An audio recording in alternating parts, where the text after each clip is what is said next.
how do I become anorexic? It's a long story. It begins when I was a kid. Watching myself in a mirror, noticing that something was wrong or different than the things or the people that I used to see around me.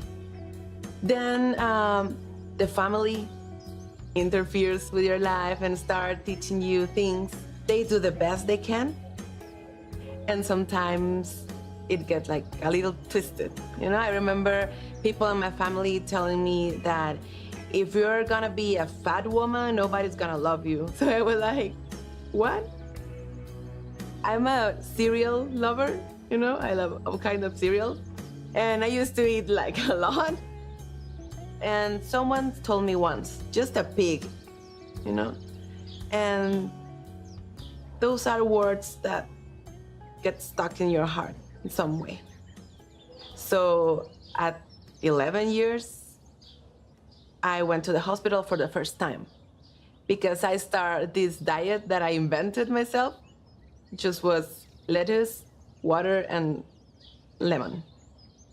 So the first time I went to the hospital was for that because I was like hungry, really hungry.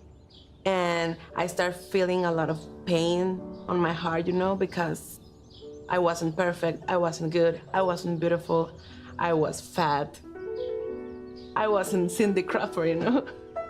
And in some moment, I started to believe that I didn't deserve love because I was horrible and fat.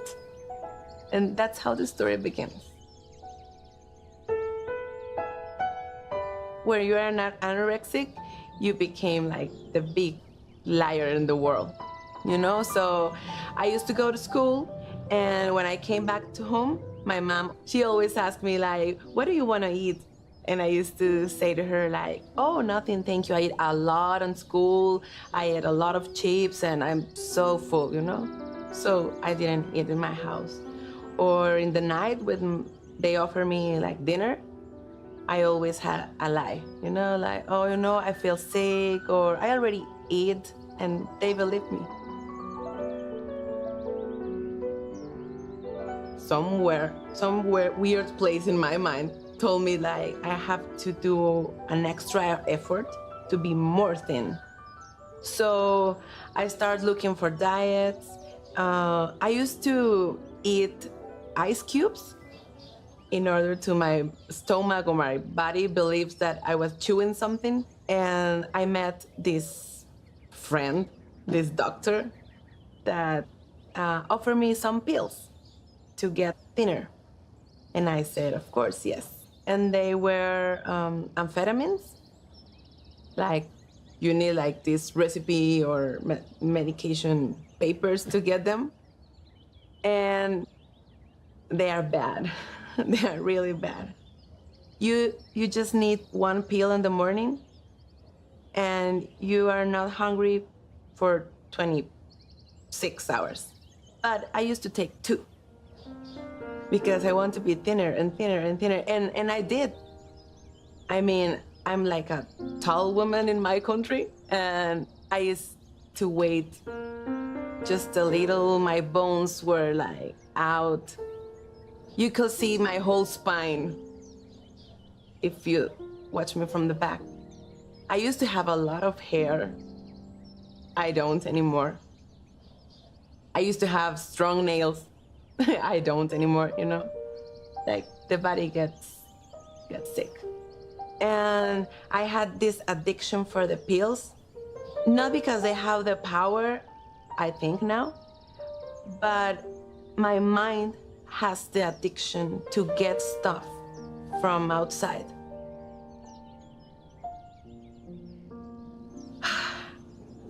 In some moment, something in my heart made a I don't know what it was, because I used to have people around me all the time telling me like, you're gonna die and you're wrong, you're sick, blah, blah, blah. And I kind of appreciate them because I wanted attention, you know? So the more sick I got, the more attention I used to get too. So attention for me in that moment was kind of love from whoever or whatever. I just want to feel love. And I decided by myself to go to a psychologist, and the first thing they told me is like, you're gonna have to live with this forever. There's no cure for anorexia. You have nervous anorexia. And I said, no, I don't have that. I just want love, you know? And I realized the psychologist can't give me or couldn't give me the love that I needed. So I started drinking a lot with my friends, partying a lot. And I realized alcohol or friends couldn't give me the love that I was dying for, literally dying for. And I started shopping like a crazy woman too. But again, I realized that wasn't the kind of love that I was looking for. So I met this guy, a friend of mine, and we started dating. And I was so in love that I promised to him that I was never gonna use the pills again. But I lied to him because I got into the pills again. So one time he got to take me to the hospital. And when I woke up, he told me like, you're the most amazing, beautiful woman I ever met, and I want to spend the rest of the time with you, but I don't want to carry you on. I don't want to push you. I don't want you to be an object for me. I want you to be my soulmate or my partner forever. And then I realized like, Ishani, what are you doing? Like you're about to lose the love of your life because you think you're fat. So I decided to stop. And a few months later, someone appeared in my job and invited me to a course or something. She didn't explain to me a lot. She told me, oh, this is like a meditation and they have techniques. You should go. And I said, okay. And we went. My boyfriend, which is my husband now, we went to the course and I saw this woman older than me. And I saw her eyes and I saw the peace. And I felt an amazing quality of love. And I turned to my husband and told him, I don't know about anything. I don't know nothing. I just want that. And that's how the happy ending begins. With how it's gonna be. And I realized that I wasn't sick. I wasn't broken. Everything was fine with me. I just grabbed an idea from the outside world that told me that there was something wrong with me. And I believed that idea, and I put all my attention there. All my thoughts, all my feelings, all my emotions, everything was focused on that single harmless thought.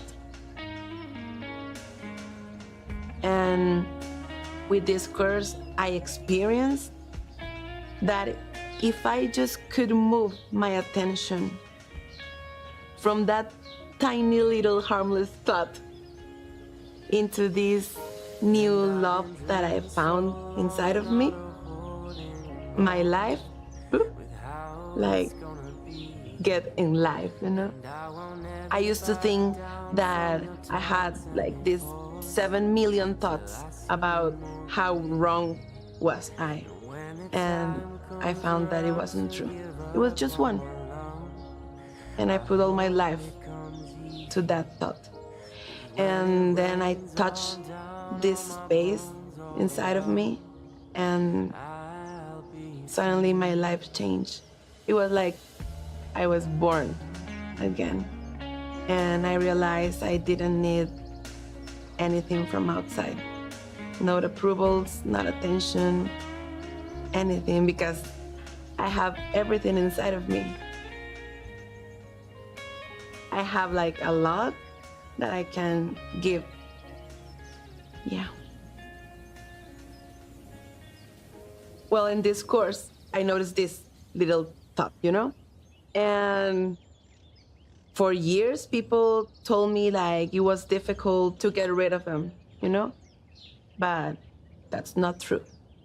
It's super easy. It's just a choice. It's like when you want to choose for a pair of shoes. You want the black ones or you get the red ones. And I choose the red ones, the love, It's so easy with these techniques.